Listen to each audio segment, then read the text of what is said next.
Καλησπέρα κυρίες και κύριοι, καθαρή ματιά και απόψε μαζί σας. Μετά τον εορτασμό της 25ης Μαρτίου οδεύουμε προς την περίοδο την τουριστική. Για τη Μακεδονία η Χαλκιδική είναι η κορονίδα, θα έλεγα, του τουρισμού, οπότε σήμερα έχουμε καλεσμένη την Αντιπεριφερειάρχη Χαλκιδικής, την κυρία Ζωγράφου, να συζητήσουμε για τα μηνύματα τα οποία έχουμε φέτος για την τουριστική σεζόν που μας λένε ότι είναι πάρα πολύ θετικά, να δούμε τι ακριβώς γίνεται, για τις υποδομές αν είναι σε ετοιμότητα για να υποδεχθούμε την φετινή σεζόν και βέβαια να συζητήσουμε και ζητήματα τα οποία αφορούν τον αγροτικό τομέα. Κυρία Ζωγράφου, καλώς ήρθατε. Καλώς σας βρήκαμε, χρόνια πολλά και καλή σαρακοστή σε όλους τους τηλεθεατές μας. Κυρία Ζωγράφου, θα ξεκινήσω με το καλό, τα ευχάριστα μηνύματα τα οποία μας έρχονται για την φετινή τουριστική σεζόν και θα ήθελα να μας πείτε τι ακριβώς έχετε κάνει όλο αυτό το διάστημα σχετικά με τις εκθέσεις, γιατί είδαμε ότι έχετε πάει σε αρκετές εκθέσεις ως αντιπεριφέρεια και με τον τουριστικό οργανισμό Χαλκιδικής και βέβαια και το γεγονός ότι ήταν η χώρα μας τιμόμενη στην 45η έκθεση την τουριστική του Βελιγραδίου, όπου είδαμε ότι ήταν και η Υπουργός Τουρισμού, η κυρία Κεφαλογιάννη. Η Περιφέρεια Κεντρικής Μακεδονίας συμμετείχε στις περισσότερες εκθέσεις οι οποίες διοργανώθηκαν στις ευρωπαϊκές χώρες τους μήνες που προηγήθηκαν. Έως και σήμερα βέβαια ακόμη συμμετέχει, αλλά και εμείς συγκεκριμένα ως Περιφερειακή Ενότητα Χαλκιδικής μέσω του τουριστικού οργανισμού, το οποίο συμμετέχουμε ως κύριοι μέτοχοι, συμμετείχαμε και εμείς στις περισσότερες εκθέσεις. Η πιο μεγάλη ευρωπαϊκή έκθεση ήταν αυτή του Βερολίνου, αλλά και στις Βαλκανικές χώρες και στην Αυστρία, στη Δανία, στο Ελσίνκι, στην Ιρλανδία και όπου μας δόθηκε η δυνατότητα. Πραγματικά τα σημάδια για την επερχόμενη σεζόν είναι πάρα πολύ θετικά και ήδη μετά από επικοινωνία και επαφές με τους επαγγελματίες που εμπλέκονται στον χώρο του τουρισμού, βλέπουμε ότι ήδη έχουν προχωρήσει σε υψηλό βαθμό και οι προκρατήσεις. Αναμένεται λοιπόν, εκτός απροόπτου, που πάντα αυτό θα το λέμε, ένα πολύ ζεστό καλοκαίρι για τη Χαλκιδική και ας ελπίσουμε ότι και το οικονομικό αποτέλεσμα θα είναι εισάξιο των προσδοκιών μας. Από αυτά που ακούω, κυρία Ζωγράφου, που μου λέτε, θέλω να ρωτήσω το εξής. Επιστρέφει η Ευρώπη στη Χαλκιδική και ειδικά οι Βόρειο Ευρωπαίοι που ήταν παλαιότερα, θα έλεγα, έτσι, λάτρες της Χαλκιδικής και για ένα διάστημα τους χάσατε τελείως. Βεβαίως επιστρέφει, μάλιστα θα πούμε χαρακτηριστικά το παράδειγμα της Δανίας, όπου ιδίως στο κομμάτι της βορειοανατολικής Χαλκιδικής εδώ και 2 χρόνια το κατακλείζουν Δανείοι επισκέπτες, αλλά και από τις χώρες όπως είναι η Νορβηγία, όπως είναι η Φιλανδία, έχουμε πλέον ξανά το ενδιαφέρον προς τη Χαλκιδική. Βέβαια και τα Βαλκάνια στηρίζουν τη Χαλκιδική και αυτό ας μην το θεωρήσουμε αμεληταία ποσότητα, ιδίως οι Ρουμάνοι οι οποίοι πλέον έχουν ανέβει και σε βιωτικό επίπεδο, έχουν αντικαταστήσει ένα μεγάλο μέρος της ρωσικής αγοράς, η οποία πραγματικά μας λείπει ακόμη από τη Χαλκιδική. Και πάμε τώρα στο θέμα το αν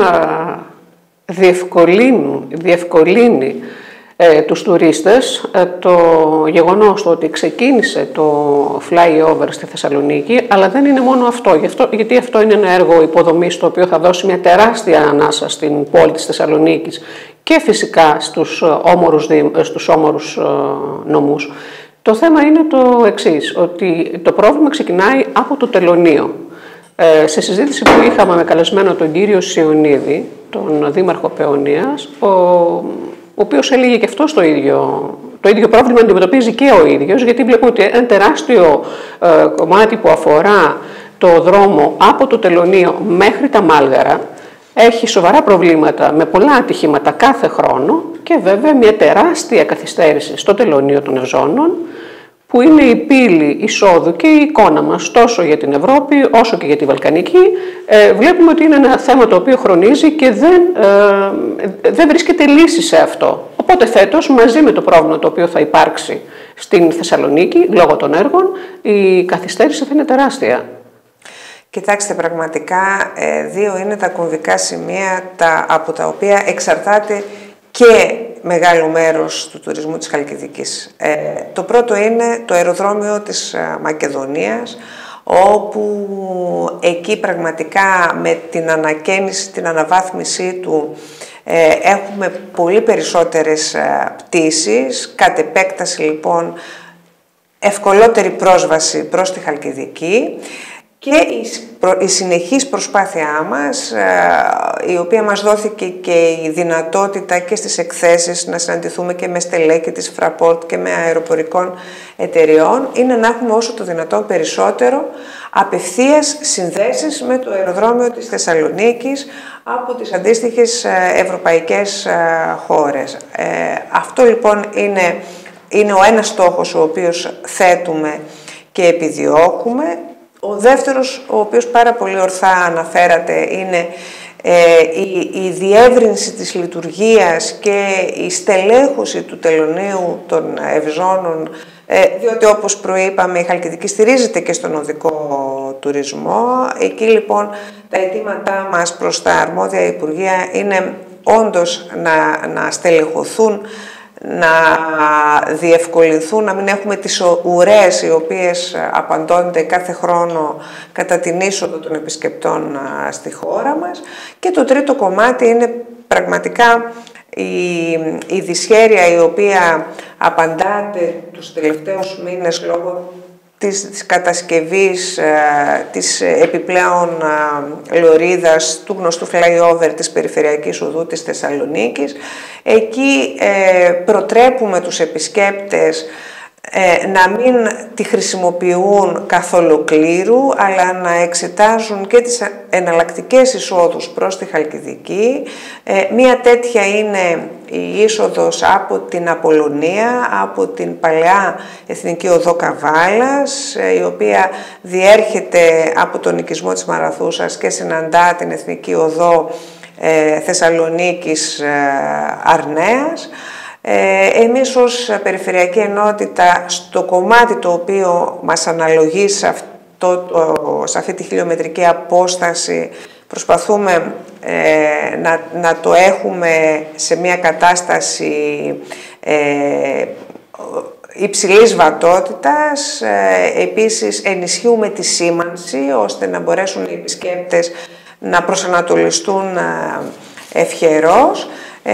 Και βέβαια δεν σας το κρύβω ότι οι προτάσεις μας είναι και σε διάφορα άλλα επίπεδα, δηλαδή και για πιθανή διαπλάτηνση ή βελτίωση των χαρακτηριστικών. Βέβαια, όπως καταλαβαίνετε, αυτά είναι κάποια έργα τα οποία δεν θα μας δώσουν λύση για τη σεζόν την τουριστική, για το καλοκαίρι το οποίο έρχεται.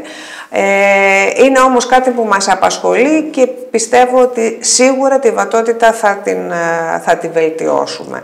Και υπάρχουν βέβαια και άλλες είσοδοι, όπως για κάποιον που θέλει να επισκεφθεί το Άγιο Όρος μέσω του Σταυρού Ολυμπιάδας Ιερισσού ή ακόμη και Μελισσουργού Στανού Αρνέας, μπορούν να προσεγγίσουν με έναν ευκολότερο τρόπο, ώστε να μην πέσει όλη η κίνηση των εισερχομένων από την Περιφερειακή και κατ' επέκταση τη Μουδανίων. Κυρία Ζωγράφου, θα ήθελα έτσι λίγο να σταθούμε ιδιαίτερα στο κομμάτι αυτό των αγροτών, που φέτος το χειμώνα είδαμε πολύ μεγάλες κινητοποιήσεις με διαφορετικά ζητήματα σε κάθε περιοχή. Στην περιοχή της Χαλκιδικής, το ζήτημα το πολύ σοβαρό το οποίο γύρουν οι αγρότες είναι οι δασικοί χάρτες, που εδώ και πολλά χρόνια προσπαθούν. Δεν έχουν καταφέρει ακόμη τίποτα, από ό,τι βλέπω ή από ό,τι λένε. Βέβαια, στην επίσκεψη της κυρίας Έλενα Σόκου στη Χαλκιδική, στο Δήμο Σιθωνίας, όπου η ΔΕΠ είχε οργανώσει και διευρυμένη σύσκεψη, ακούσαμε από αγρότες από το Μεταγκίτσι, οι οποίοι θέσανε πολύ σοβαρά ζητήματα. Όπως για παράδειγμα το γεγονός ότι θα χαθεί το ΠΟΠ της ελιάς που έχει το χαρακτηριστικό αυτό, η γαλανή ελιά Μεταγκιτσίου. Αυτά τα ζητήματα πώς προχωράνε, τι έχετε κάνει εσείς σαν αντιπεριφέρεια σε αυτό το τομέα που είναι ένας πολύ βασικός, γιατί είδα ότι δεχτήκατε και αντιπροσωπεία και στο γραφείο σας να συζητήσετε για αυτά τα θέματα. Βεβαίως. Πρώτα απ' όλα να πούμε ότι η φετινή καλλιεργητική περίοδος ως συνέχεια της περσινής βέβαια είναι μία από τις πιο δύσκολες που αντιμετωπίζει ο αγροτικός κόσμος, όχι μόνο της Χαλκιδικής αλλά και όλης της επικράτειας και όλης της Ευρώπης θα λέγαμε, και το είδαμε αυτό στις κινητοποιήσεις οι οποίες προηγήθηκαν. Είναι η μεταβατική χρονιά για τη νέα κοινή αγροτική πολιτική, η οποία βέβαια έχοντας έναν ορθό περιβαλλοντικό προσανατολισμό δεν κατόρθωσε τα εφαρμοστικά μέτρα να είναι τέτοιου είδους ώστε να μπορέσουν να βρουν απήχηση στον αγροτικό κόσμο. Αποτέλεσμα το εισόδημα των παραγωγών να μειωθεί στο 50%, να χαθούν κονδύλια και ακόμη από τις ίδιες τις χώρες που θα τα λαμβάναν, και επίσης παρατείνονται και διάφορα άλλα προβλήματα τα οποία, όπως πολύ σωστά αναφέρατε, χρονίζουν. Ένα από αυτά είναι και οι δασικοί χάρτες. Με τους δασικούς χάρτες εν ώψη και της ολοκλήρωσης του κτηματολογίου είναι πολύ πιο επιτακτική η ανάγκη να προχωρήσει το αρμόδιο Υπουργείο, και εδώ βέβαια εμπλέκονται και το Υπουργείο Περιβάλλοντος κυρίως, αλλά και με συμμετοχή του Υπουργείου Αγροτικής Ανάπτυξης. Εδώ πλέον πρέπει να προχωρήσουμε σε κάποια μέτρα πολύ δραστικά.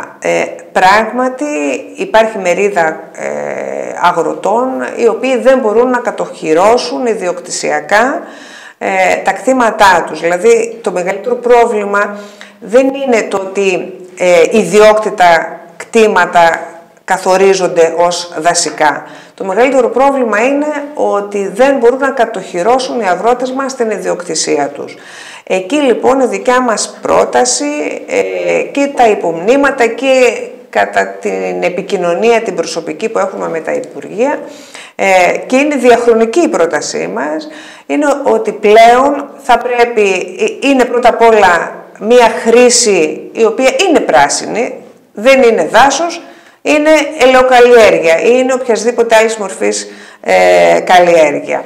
Με την προϋπόθεση λοιπόν το να μην αλλάξει χρήση, δεν μιλάμε δηλαδή να θεωρηθούν οικιστικές ζώνες, αλλά να μην αλλάξει χρήση, να παραμείνει αγροτική η χρήση τους, να δοθούν με αντίτιμο και το κράτος να είναι ικανοποιημένο ότι θα λάβει κάποια έσοδα από αυτή τη διαδικασία, αλλά πλέον να εξασφαλίσουν την ιδιοκτησία τους και οι αγρότες μας και να μπορέσουν να τα αναπτύξουν και παραπέρα με μία προοπτική, είτε μπορούν να έχουν τη δυνατότητα να τα μεταβιβάζουν στα παιδιά τους. Είναι λοιπόν με 3 λέξεις το ζητούμενο. Πρώτον, να παραμείνει η χρήση. Δεύτερον, να δοθούν τίτλοι με εξαγορά.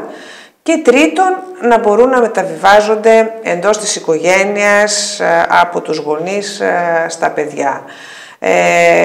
Πιστεύω ότι έχει οριμάσει και ο αγροτικός κόσμος πάνω σε αυτές τις προτάσεις και γι' αυτό ετούμαστε προς τα αρμόδια Υπουργεία πραγματικά να δώσουν επιτέλους μία λύση.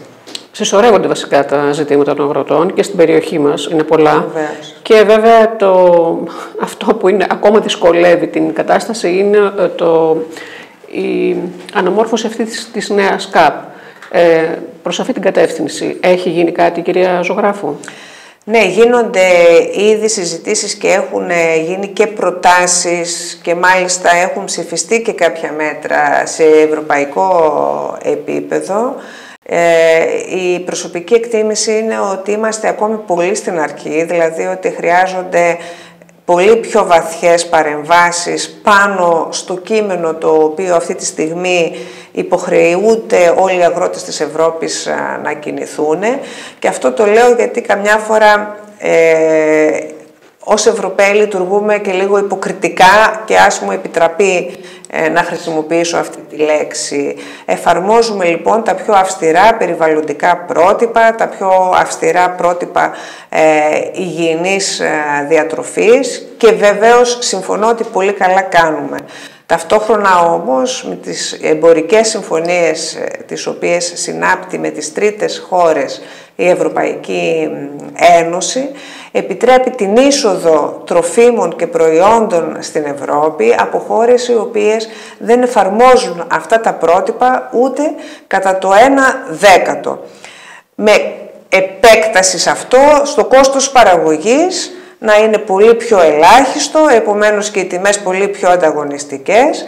Ερχόμαστε λοιπόν και επιβάλλουμε στον Ευρωπαίο αγρότη να εφαρμόσει όλα αυτά τα πρότυπα με ένα υψηλότερο κόστος παραγωγής. Λοιπόν, αν θέλουμε να το στηρίξουμε, πρέπει να το στηρίξουμε και πραγματικά. Διαφορετικά, ο Ευρωπαίος αγρότης θα εξαφανιστεί και το πρότυπό μας στην Ευρώπη θα είναι η παραγωγή όλων των τροφίμων να έρχεται από τις τρίτες χώρες.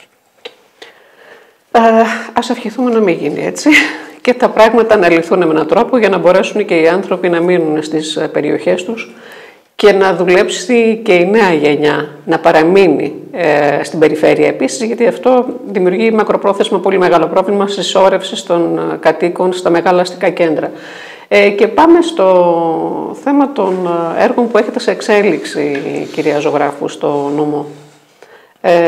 Υπάρχουν έργα αυτή τη στιγμή που είναι σε εξέλιξη στο νομό Χαλκιδικής? Ναι, και ποια είναι αυτά? Αυτή τη στιγμή ολοκληρώνεται ο διαγωνισμός της νέας συντήρησης του οδικού δικτύου, ο διετής διαγωνισμός για όλο το δίκτυο της αρμοδιότητάς μας. Επομένως, από τέλη καλοκαιριού θα είμαστε έτοιμοι να ξεκινήσουμε. Εστιάσαμε σε μεγάλα τμήματα του οδικού δικτύου της Ιθωνίας ώστε να ασφαλτοστρωθούν εκ νέου και της Κασάνδρας όπου απαιτείται. Επίσης έχουμε προβλέψει μέσα στο πρόσφατα εγκεκριμένο τεχνικό μας πρόγραμμα ένα μεγάλο μέρος αντικατάστασης των στιθέων και της σήμανσης του νομού. Οι προγραμματικές συμβάσεις με τους Δήμους όσες βρίσκονται σε εκκρεμότητα και αυτές ολοκληρώνονται σιγά σιγά, ιδίως στη Συθωνία και στο Δήμο Αριστοτέλη. Εκεί στη Συθωνία ήδη έχουμε υπογράψει τις συμβάσεις και για την αποκατάσταση του λιμανιού του Μαρμαρά, το οποίο βέβαια έργο εμείς θα το χρηματοδοτήσουμε, αλλά ο Δήμος Ιθωνίας θα το υλοποιήσει, ενώ αντίστοιχα στα πηγαδάκια της Σικιάς, εκεί υλοποιούμε και εμείς, έχουμε υπογράψει και εκεί μάλλον δεν έχουμε υπογράψει ακόμα τις συμβάσεις, υπολείπονται κάποιες αδειοδοτήσεις από το Υπουργείο Ναυτιλίας, αλλά είμαστε πάρα πολύ κοντά, ώστε οι εργασίες να ξεκινήσουν μέσα στο καλοκαίρι. Τώρα, θα ήθελα να ρωτήσω και το εξής. Εν ώψη του καλοκαιριού, σε σχέση και με τους ελέγχους, πέρσι είχαμε δει μία σύσκεψη με τους ανθρώπους οι οποίοι δουλεύουν στην εστίαση για το πώς θα λειτουργήσει όλο αυτό το κομμάτι το οργανωτικό σε σχέση και με τους ελέγχους στα καταστήματα. Αλλάζει κάτι φέτος σε σχέση με αυτό? Ο στόχος μας είναι, ξεπερνώντας βέβαια το κομμάτι που σχετίζεται με καταγγελίες, διότι δεν σας το κρύβω ότι πάρα πολλοί έλεγχοι γίνονται έπειτα από καταγγελίες. Αλλά αν το αφήσουμε αυτό στην άκρη, μπαίνει ένας προγραμματισμός από τις υπηρεσίες μας σε όλες τις περιοχές οι οποίες δέχονται τη μεγαλύτερη πίεση στα καταστήματα υγειονομικού ενδιαφέροντος, δειγματοληπτικά στην αρχή, και όσο μπορούμε περισσότερο να διευρύνουμε σιγά σιγά αυτό το δείγμα πραγματικά ελέγχων τόσο στα καταστήματα είτε εστίασης είτε και σε σούπερ μάρκετ ακόμη εμπορίου, αλλά ιδιαίτερα και στις καντίνες, στις γνωστές καντίνες, όπου εκεί ένα πραγματικά μεγάλο ποσοστό παρεκκλίνει από τις προδιαγραφές της αδειοδότησής τους, και γι' αυτό έχουμε και την αντιπαράθεση με τα καταστήματα εστίασης.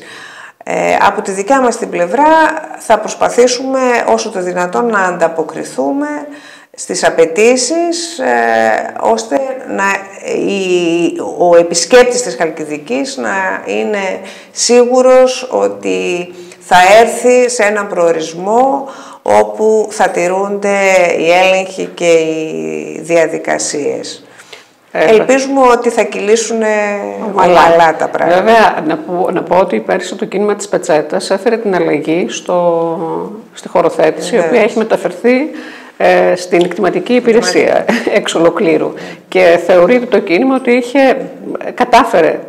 κατάφερε τέλος πάντων να λυθεί ένα θέμα. Θα δούμε πώς θα λυθεί φέτος το καλοκαίρι, γιατί θα πρέπει πάλι να γίνουν έλεγχοι από την υπηρεσία αυτή.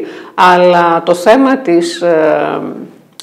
του τι προσφέρει κάποιος ο οποίος έχει μια καντίνα σε σχέση με κάποιον ο οποίος έχει ένα εστιατόριο είναι ένα ζήτημα το οποίο ακόμα βλέπω ότι υπάρχει.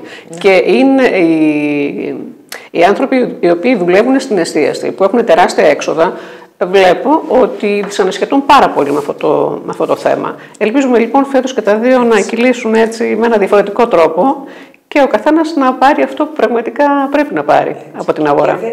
Και δεν είναι μόνο το θέμα του τι προσφέρει ως είδος, αλλά και οι συνθήκες με τις οποίες το προσφέρει. Δηλαδή, εμείς εστιάζουμε περισσότερο στο θέμα της υγιεινής, της ψήξης, των χώρων, της καταλληλότητος, ώστε ο σκοπός μας είναι να εξασφαλίσουμε τον πελάτη πρωτίστως και μετά τις διαδικασίες του ανταγωνισμού.